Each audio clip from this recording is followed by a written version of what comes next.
You're handcuffed. I don't know what to do. I can't afford not to pay these tickets, and I can't afford to get them. That man has racked up hundreds of dollars worth of parking tickets. He says it's all because of unfair parking laws in the city of Lancaster. And he says he's not the only one dealing with the issue. Jackie DeTore joins us now to explain if anything can be done to fix what some are calling a parking problem. Jackie? Charles Dalton says he's one of probably 100 people on his block in Lancaster who have issues with parking and numerous parking tickets. The Lancaster Parking Authority, though, says it's just doing its job. Fox 43 finds out if there's anything that can be done to benefit both the city and the drivers. Charles Dalton looks at his most recent parking tickets. In total, he's been slapped with about 30 parking tickets in the last year. At least $500, probably more. That's probably a low estimate. He has lived here on Coral Street in Lancaster for about 3 years and never had an issue with parking until the Lancaster Parking Authority took over residential parking enforcement last year. They're just doing their job. And I understand that. It's hard not to get mad at them because they're the ones issuing the tickets, but that's what they're supposed to do. Where Dalton lives on Coral Street is not a parking permit block, which means anyone can park there, and that also means spots fill up pretty quickly. There is absolutely nowhere to park on this street when you get home here at the end of the day. The only place he's allowed to pay to park right now to guarantee him a spot is this parking garage on Orange Street.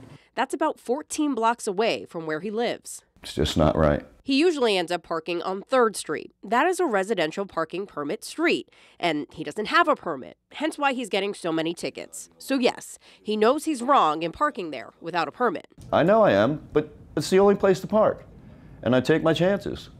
Some days they don't get me, a lot of days they do. Charles says he wants to park on 3rd Street, but he was told he can't park here because he doesn't live on this street. And the only people who do live on the street live in these 3 homes. And they have all of this parking, which Dalton says is about 25 spots. I want to be able to park on this street. That's all I want. Even if I have to pay a $35 permit a year. That's better than paying all these tickets. That's all that I want. That's all that these neighbors want, is the opportunity to be able to park there. Another option for Dalton is to petition the Lancaster City Traffic Commission to get his section of Coral Street to become a permitted street. He would need to get about 75% of people who live on that street to agree, and Dalton doesn't think that would happen. You're handcuffed. I don't know what to do. I can't afford not to pay these tickets, and I can't afford to get them. Fox 43 finds out, asked the Lancaster Parking Authority if Dalton can park on 3rd Street and pay the $30 a year for a day and night parking permit on that street. Typical to the ordinance, if someone is not on that block, they cannot park on that block.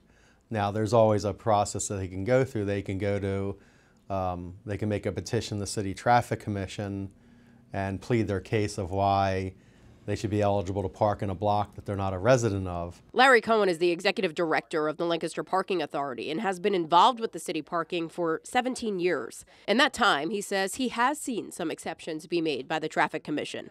As for Dalton's case, he's not sure. If you allow one person to park in their block who's not part of the block, don't you agree that you'd have to allow everyone to park in that block who's not necessarily allowed to park in that block? However, he does say everything is considered on a case-by-case basis. You don't know what the outcome is going to be, but be heard and see where you go from there. The next Lancaster Traffic Commission meeting is scheduled for January 9th. That's this coming Tuesday at 3:30. Dalton says he is trying to rearrange his schedule to make that meeting and plead his case to the commission. Of course, if anything changes, we'll be following the story to see what happens. And if you have a story you want me to look into, Fox 43 wants to find out, let me know.